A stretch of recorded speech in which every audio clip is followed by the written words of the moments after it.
Hello students, welcome to our first year class of integral calculus.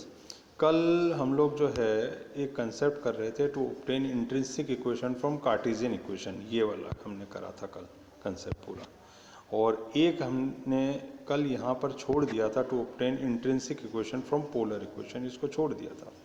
तो अभी हम क्या करने वाले हैं कि ये जो कल हमने कंसेप्ट समझा था to obtain intrinsic equation from Cartesian equation, इसको एक बार दोबारा से देखेंगे। कारण ये कि ये एक कंटिन्यूटी में आता है, ये वाला और ये वाला आर्टिकल, इसको दोनों को एक साथ समझेंगे तो काफ़ी चीज़ें हमारे क्लियर होंगी कि क्या है। तो एक ये छोटा सा पोर्शन जो है मैं आज दोबारा रिपीट कर रहा हूँ आपके लिए, तो इसको थोड़ा सा ध्यान से समझने की आप कोशिश करें। तो क्या है बच्चों, ये चीज़ ये है कि to obtain intrinsic equation from Cartesian equation. तो इंट्रिंसिक इक्वेशन को मैंने आपको ये बताया था कि कोई भी इक्वेशन एस और साई में हो वो कहलाती है इंट्रिंसिक इक्वेशन। जहाँ एस क्या है, कर्व के अलोंग डिस्टेंस है, और साई क्या है, कर्व के किसी बिंदु पर खींची गई स्पर्श रेखा जो एक्स एक्सिस से एंगल बनाती है, उसको हम नाम देते हैं साई। समझ में आई बात? फिर से समझ लें, एस जो है वो कर्व के अलोंग डिस्टेंस है। जैसे ये ए से पी तक का कर्व है, तो इस कर्व के साथ साथ चलें और डिस्टेंस निकालें तो छोटा वाला एस तो ये बनता है। और पी बिंदु पर जो स्पर्श रेखा खींची उसने एक्स एक्सिस से जो एंगल बनाया, उस एंगल को हम क्या बोलते हैं, साई एंगल बोलते हैं। तो ये क्लियर हो गया। अब मैं एक एक लाइन इसकी पढ़ता हूँ और फिगर से आप मैच करते चलें कि किस तरीके से हमने इस फिगर को देखना और क्या इसमें हमने करना है। तो सबसे पहले आप ये देखें, माना वक्र का कार्तीय समीकरण जो है y बराबर एफ एक्स है। ये हमने इसका कार्टेशियन कोऑर्डिनेट्स में इक्वेशन लिया, y बराबर एफ एक्स। वक्र पर स्थिर बिंदु a का भुज x बराबर a है। ये एक कर्व दिख रहा है, इसमें थोड़ा फेडेड है कर्व, पर इस तरीके का कोई कर्व है, ये समझ लो। तो यहाँ पर पॉइंट जो है ना a है, ये पॉइंट a है। तो a पॉइंट का जो भुज है, भुज क्या होता है, x एक्सिस, और कोटि क्या होती है, y एक्सिस पे। भुज होता है x कोऑर्डिनेट और कोटि होती है y कोऑर्डिनेट। तो इसका जो a पॉइंट का जो कोऑर्डिनेट है, x coordinate, that is x बराबर a है। यहाँ से वक्र पर किसी बिंदु p x y की दूरी AP बराबर s है। इस A से हम चले ऐसे ऐसे करके और कहाँ पहुँच गए, P पे पहुँच गए। और जब P पे पहुँचे तो A से P तक जो हम चले कर्व के अलोंग डिस्टेंस, मान लो ये A है और ये P है, इसके अलोंग जो हमने ये डिस्टेंस ट्रेवल करा, ये कर्व के अलोंग, इसको बोला हुआ है छोटा वाला s। ये फिगर में दिख रहा होगा, ठीक है। अब क्या हुआ, अब मान लो A पर स्पर्श रेखा x अक्ष के समांतर है, तो A पर जो स्पर्श रेखा थी ना, ये कर्व, ये जो ऐसे करके A निकला था यूं, तो ये तो x अक्ष के समांतर होगी स्पर्श रेखा A पर। अब तथा P पर खींची गई स्पर्श रेखा x अक्ष से साई कोण बनाती है, और P बिंदु जो कर्व पे आया, वहां पे जो स्पर्श रेखा खींची गई उसने कितना एंगल बनाया, इसके साथ साई बनाया। तो दोबारा से समझें क्या कहा गया, इसी बात को मेरे को खास आपको दोबारा से बताना था कि जो AP आर्क है, AP इस तरीके का है, A पर जो स्पर्श रेखा खींची वो तो x अक्ष के समांतर हो गई, और P पर जो स्पर्श रेखा खींचते हुआ है इसने x अक्ष से कितना एंगल बना दिया सर, साई एंगल बना दिया। और AP डिस्टेंस कितना है, ये है s। अब क्या कहते हैं, साई कोण बनाती है, तो सूत्र अनुसार, सूत्र क्या बना, distance along the curve s, जब कर्व y बराबर एफ एक्स टाइप का हो तो क्या होता है, 1 plus D y by D x का होल स्क्वायर का अंडर रूट डी एक्स यहाँ आता है, और लिमिट क्या चली, a टू x। क्यों, क्योंकि a बिंदु की जो भुज है वो हमने क्या मानी है, a बिंदु का जो x कोऑर्डिनेट है वो हमने क्या माना है, वो हमने माना है a। ये देखें x बराबर a, ये लिखा a, ये लिखा x बराबर a, दिख रहा है ना, x बराबर। और P बिंदु के कोऑर्डिनेट्स क्या है साहब, P बिंदु के कोऑर्डिनेट है x y।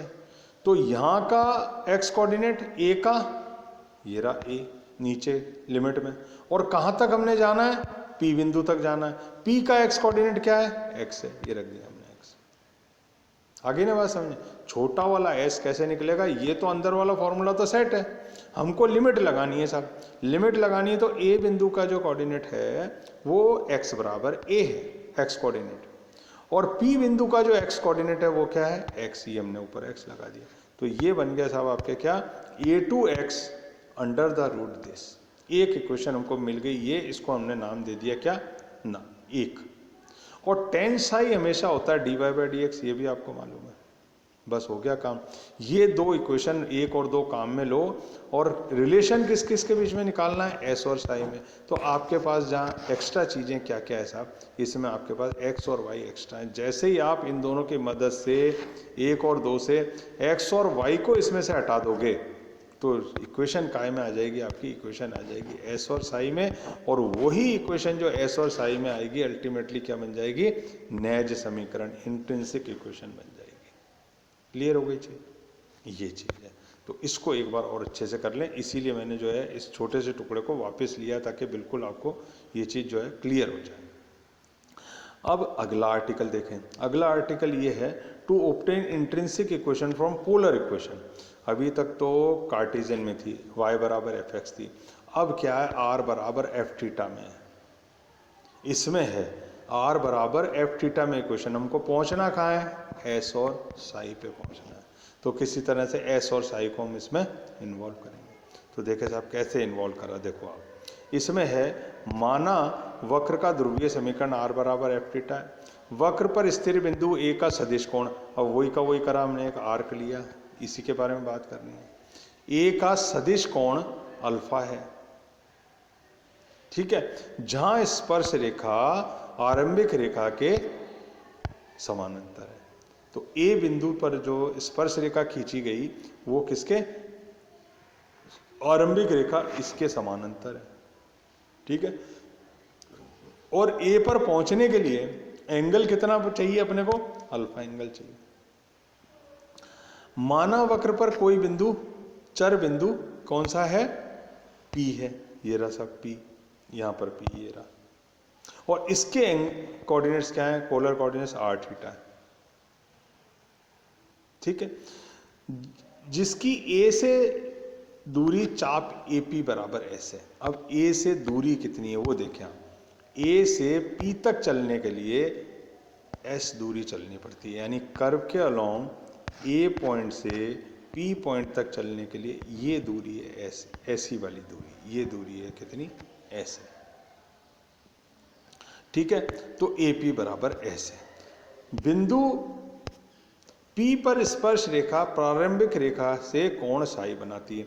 अब P बिंदु पर जब हमने स्पर्श रेखा खींची तो ये आरंभिक रेखा से कितना बनाया इसने, एंगल साई बनाया। तो सूत्र अनुसार, सूत्र क्या है साहब, जब अपन r और थीटा में डील करते हैं तो शुरू में मैंने आपको कुछ सूत्र बताए थे, वो थे r स्क्वायर प्लस, जब r बराबर एफ थीटा टाइप का कर्व है तो r square D R by D theta का होल स्क्वायर रूट आता था और डी थीटा आता था। अब हमको क्या खास बात करनी है साहब, खास बात करनी है हमको लिमिट की। तो A बिंदु पे पहुंचने के लिए तो अल्फा एंगल चाहिए, दिखा ना, A का सदिश कोण कितना अल्फा है। तो A बिंदु पर पहुंचने के लिए तो हमको कितना एंगल चाहिए, अल्फा। और P बिंदु पर पहुंचने के लिए, क्योंकि P के कोऑर्डिनेट्स क्या माने हमने, P के माने साहब ये रे, P के कोऑर्डिनेट्स है R और थीटा। तो A पे तो अल्फा एंगल है और P पर कितना है, थीटा एंगल है। तो लिमिट क्या बनेगी, अल्फा से थीटा लिमिट बनेगी, इसलिए ये आ गया अल्फा और ये आ गया ऊपर थीटा, बस हो गया काम। फिर आगे क्या कहते हैं, माना ध्रुवांतर रेखा तथा स्पर्श रेखा के बीच का कोण साई है, दिख रहा है आपको, ध्रुवांतर रेखा और स्पर्श रेखा के बीच का एंगल क्या है, साई है। ये पढ़ा, कहाँ है ध्रुवांतर रेखा, ये तो ये साई है ना। तो साई बराबर, ये साई नहीं है, कोण साई नहीं, ये फाई है, ये वाला एंगल क्या है, फाई है, ठीक है। तो यहां पर अगर अपन ये खींच ले तो ये एंगल हो गया आपका थीटा, ये यहां था थीटा, इसको यहां कर लिया, तो साई बराबर ये वाला साई, ये पूरा ये वाला साई बन जाएगा, ये रहा साई। तो ये साई कितना है, इतना सा थीटा और इतना सा फाई। फिर से देखें आप, बहुत समझने की चीज है, कोई खास बात भी नहीं है कि इस लाइन को मैं ये आगे बढ़ा दिया और इस लाइन को ये आगे बढ़ा दिया, दिख रहा है ना आपको। फिर से एक मिनट देखें, इस लाइन को मैंने ये आगे बढ़ाया और इस लाइन को ये आगे बढ़ा दिया और एक यहाँ पैरेलल खींच ली है। तो ये जो ये गलत लिखा, साई नहीं है ये पूरा है ध्रुवांतर रेखा और स्पर्श रेखा के बीच का एंगल कितना है, फाई है।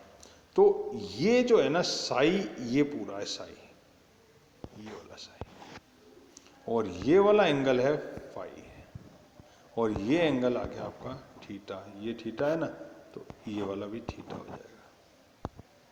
ये फाई इसने अभी बोला है, तो ये पूरा साई कितना बना साहब, ये बना थीटा प्लस फाई बराबर ये वाला साई। बस ये कलाकारी है इसमें सारी।